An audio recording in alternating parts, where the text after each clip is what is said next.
നമ്മുടെ അടുത്ത വർക്കിന്റെ ടൈപ്പാണ് നെഗറ്റീവ് വർക്ക്. എന്താണ് നെഗറ്റീവ് വർക്ക്? സോ ഇതൊരു ബ്ലോക്കാണ്. ബ്ലോക്കിലേക്ക് ഞാൻ ഫോഴ്സ് കൊടുക്കുകയാണ്. അപ്പോൾ ഒരു ഡിസ്പ്ലേസ്മെന്റ് ഉണ്ടായത് ഈ ഡയറക്ഷനിലാണ് ഡിസ്പ്ലേസ്മെന്റ് ഉണ്ടായത്. അപ്പോൾ ഫോഴ്സും ഡിസ്പ്ലേസും തമ്മിലുണ്ടാക്കുന്ന ആംഗിൾ എത്രയാണ്? ഇതാണ് ആംഗിൾ തീറ്റ. തീറ്റ എന്ന് പറഞ്ഞു കഴിഞ്ഞാൽ ഈ ആംഗിൾ എടുക്കരുത്, നിങ്ങൾ ഈ ആംഗിൾ എടുക്കേണ്ടത്, ഏറ്റവും ചെറിയ ആംഗിൾ എടുക്കേണ്ടത്. തീറ്റ കിട്ടുന്ന മാക്സിമം ആംഗിൾ എത്രയാണ്? 180 ഡിഗ്രിയാണ്. ഒരിക്കലും ഒരു വെക്ടറിന്റെ രണ്ട് വെക്ടറിന് ഇടയിൽ ഉണ്ടാക്കുന്ന ആംഗിൾ 180 ഡിഗ്രിയേക്കാളും കൂടുതൽ വരികയില്ല. ഓക്കെ, മാക്സിമം ആംഗിൾ എത്രയായിരിക്കും? രണ്ട് വെക്ടറിന് ഇടയിൽ വരാവുന്ന മാക്സിമം ആംഗിൾ എത്രയാണ്? 180 ആണ്. അതിനപ്പുറം വരുമോ? ഇല്ല. അങ്ങനെയെങ്കിൽ ഇവിടെ വർക്ക് നെഗറ്റീവ് ആകണം. എങ്ങനെ നെഗറ്റീവ് ആകും? നമുക്കറിയാം വർക്കിന്റെ ഇക്വേഷൻ എന്താണ്? നിങ്ങൾ പറയും സർ, വർക്കിന്റെ equation magnitude of force into magnitude of displacement into cos തീറ്റയാണ്. ഇവിടെയാണെങ്കിൽ എഫ് എന്താണ്? ഒരു വെക്ടർ ക്വാണ്ടിറ്റിയുടെ മാഗ്നിറ്റ്യൂഡ് ആണ്. ഒരിക്കലും വെക്ടർ ക്വാണ്ടിറ്റിയുടെ മാഗ്നിറ്റ്യൂഡ് പോസിറ്റീവ് വരത്തുള്ളൂ, ഒരിക്കലും നെഗറ്റീവ് വരത്തില്ല. സോ ഇതെന്താണ്? പോസിറ്റീവ് ആയിരിക്കും എപ്പോഴും.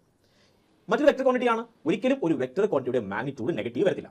വെക്ടർ ക്വാണ്ടിറ്റി നെഗറ്റീവ് വാല്യൂ വരാം എപ്പോഴാണ്? ഡയറക്ഷൻ നെഗറ്റീവ് ആകുമ്പോൾ, വെക്ടറിന്റെ ഡയറക്ഷൻ നെഗറ്റീവ് ആകുമ്പോൾ അല്ലെങ്കിൽ ഓപ്പോസിറ്റ് ആകുമ്പോൾ വെക്ടർ ക്വാണ്ടിറ്റിയുടെ മാഗ്നിറ്റ്യൂഡ് നെഗറ്റീവ് വരാം. പക്ഷേ ഒരിക്കലും ഡയറക്ഷൻ നെഗറ്റീവ് വരാം, പക്ഷേ ഒരിക്കലും മാഗ്നിറ്റ്യൂഡ് നെഗറ്റീവ് വരികയില്ല. സോ ഇതെന്താണ്? മാഗ്നിറ്റ്യൂഡ് ഓഫ് ഡിസ്പ്ലേസ്മെന്റ് ആണ്. അതും എപ്പോഴും പോസിറ്റീവ് ആണ്.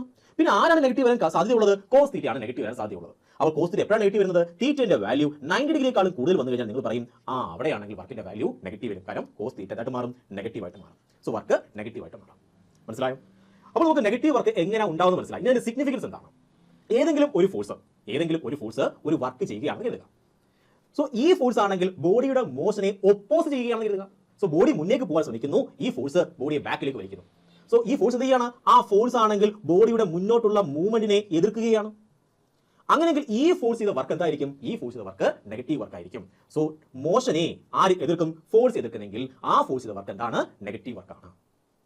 ഓക്കെ, അതുപോലെ ഈ നെഗറ്റീവ് വർക്ക് മൂലം ബോഡിയുടെ സ്പീഡ് കൂടുമോ കുറയുമോ? സ്പീഡിന്റെ വാല്യൂ എന്ത് ചെയ്യും? സ്പീഡിന്റെ വാല്യൂ കുറയും. സോ നെഗറ്റീവ് വർക്ക് മൂലം സ്പീഡിന്റെ വാല്യൂ കുറയും. നെഗറ്റീവ് വർക്കിന് കാരണമായ ഫോഴ്സ് ബോഡിയുടെ മോഷനെ ഒപ്പോസ് ചെയ്യും. നമുക്ക് കുറച്ച് എക്സാമ്പിൾ നോക്കാം. Examples: work done by friction on a horizontal sliding body. So ഒരു ബോഡി ആണെങ്കിൽ ഹൊറിസോണ്ടലി സ്ലൈഡ് ചെയ്യുകയാണ്. കണ്ടോ, ഇതൊരു ഹൊറിസോണ്ടൽ സർഫസിലാണെങ്കിൽ ഒരു ബോഡി ഇരിക്കുകയാണ്, ഈ ബോഡി ഇങ്ങനെ സ്ലൈഡ് ചെയ്യുകയാണ്. സോ ഡിസ്പ്ലേസ്മെന്റ് ഇങ്ങോട്ടാണ്. പക്ഷേ ഫ്രിക്ഷൻ ഫോഴ്സ് എങ്ങോട്ടാണ്? എങ്ങോട്ടാണോ ബോഡി മൂവ് ചെയ്യുന്നത് അതിന് ഓപ്പോസിറ്റ് ആണ് ആര്? ഫ്രിക്ഷൻ ആക്ട് ചെയ്യുന്നത്. ഫ്രിക്ഷൻ. സോ ഫ്രിക്ഷൻ ഇവിടെ ഇങ്ങോട്ട് ആക്ട് ചെയ്യും. ഡിസ്പ്ലേസ്മെന്റ് ഇങ്ങനെയാണ്. സോ ഫ്രിക്ഷണൽ ഫോഴ്സ് മോഷനെ ഒപ്പോസ് ചെയ്യുന്നില്ലേ? നിങ്ങൾ പറയും ഒപ്പോസിങ് സാർ. അതുപോലെയാണെങ്കിൽ അത് സ്പീഡ് ഓഫ് ദ ബോഡി കുറയത്തില്ലേ? കുറയും. സ്പീഡിന്റെ വാല്യൂ കുറയും. അങ്ങനെയെങ്കിൽ ഫ്രിക്ഷൻ ചെയ്ത വർക്ക് എന്താണ്? ഫ്രിക്ഷൻ ചെയ്ത വർക്ക് നെഗറ്റീവ് വർക്കാണ്. അടുത്തത് work done by air resistance on a freely falling body. ഒരു ബോഡി ആണെങ്കിൽ താഴേക്ക് ഫ്രീലി ഫോൾ ചെയ്യുകയാണ്, ഇങ്ങോട്ട് വീഴുകയാണ്. സോ എയറിന്റെ റെസിസ്റ്റൻസ് എന്ത് ചെയ്യും? ആ ബോഡിയുടെ മോഷനെ ഒപ്പോസ് ചെയ്യും. സോ ഡിസ്പ്ലേസ്മെന്റ് ഈ ഡയറക്ഷനിലും, എയർ റെസിസ്റ്റൻസ് എങ്ങോട്ടാണ്? മുകളിലേക്കുമാണ്. സോ ഫോഴ്സ് മുകളിലേക്കാണ്. എയർ റെസിസ്റ്റൻസ് പ്രതിരോധ ബലം, ഒരു ഫോഴ്സ് ആണ്. ആ ഫോഴ്സ് എന്ത് ചെയ്യും? ആ കല്ലിനെയാണെങ്കിൽ മുകളിലേക്ക് പ്രതിരോധിക്കും, റെസിസ്റ്റ് ചെയ്യും. സോ ഇവിടെ ഫോഴ്സും ഡിസ്പ്ലേസ്മെന്റ് എങ്ങനെയാണ്? 180 ഡിഗ്രി ആംഗിളിലാണ്. അത് 90 ഡിഗ്രിയേക്കാൾ കൂടുതലല്ലേ? ആണ്. ഈ എയർ റെസിസ്റ്റൻസ് മൂലമാണെങ്കിൽ താഴേക്ക് വരുന്ന കല്ലിന്റെ സ്പീഡ് കൂടുമോ കുറയുമോ? നിങ്ങൾ പറയും കുറയും. ഫോർ എക്സാമ്പിൾ പാരഷൂട്ട് ആണെങ്കിൽ ഒരാൾ താഴേക്ക് ഇറങ്ങുകയാണ്. എയർ റെസിസ്റ്റൻസ് മൂലമാണെങ്കിൽ ഉറപ്പായിട്ടും ആ പാരഷൂട്ട് സ്പീഡ് എന്ത് ചെയ്യും? കുറയുകയാണ് ചെയ്യുന്നത്. സോ മോഷൻ എങ്ങോട്ടാ കുഞ്ഞുങ്ങളെ? നിങ്ങൾ പറയും സാർ ഡൗൺവേർഡ് ആണ് മോഷൻ, ഡിസ്പ്ലേസ്മെന്റ് ഡൗൺവേർഡ് ആണ്. പക്ഷേ എയർ റെസിസ്റ്റൻസ് മൂലം ഫോഴ്സ് എങ്ങോട്ട് ആക്ട് ചെയ്യും? ഫോഴ്സ് മുകളിലേക്കാണ് ആക്ട് ചെയ്യുന്നത്. സോ ഇവിടെയാണെങ്കിൽ പാരഷൂട്ടിന്റെ സ്പീഡ് എന്ത് ചെയ്യും? കുറഞ്ഞു വരും. മനസ്സിലായോ? സോ എയർ റെസിസ്റ്റൻസ് ബോഡിയുടെ മോഷനെ ഒപ്പോസ് ചെയ്യുകയാണ്. So work done by air resistance എന്താണ്? നെഗറ്റീവ് ആണ്. Work done by gravity on a ball which is moving upward. So ഒരു കല്ല് ഞാൻ എടുത്ത് മുകളിലേക്ക് എറിയാൻ പോവുകയാണ്. സോ ഡിസ്പ്ലേസ്മെന്റ് എങ്ങോട്ടാ? നിങ്ങൾ പറയും സാർ മുകളിലേക്കാ. കല്ല് പോകുന്നത് മുകളിലേക്കാണെങ്കിൽ ഡിസ്പ്ലേസ്മെന്റ് മുകളിലേക്കാണ്. പക്ഷേ ഗ്രാവിറ്റി എങ്ങോട്ടാ വലിക്കുന്നത്? നിങ്ങൾ പറയും സാർ ഗ്രാവിറ്റി വലിക്കുന്നത് താഴേക്കാണ്. അവിടെ ഫോഴ്സ് ഇങ്ങോട്ടാണ്.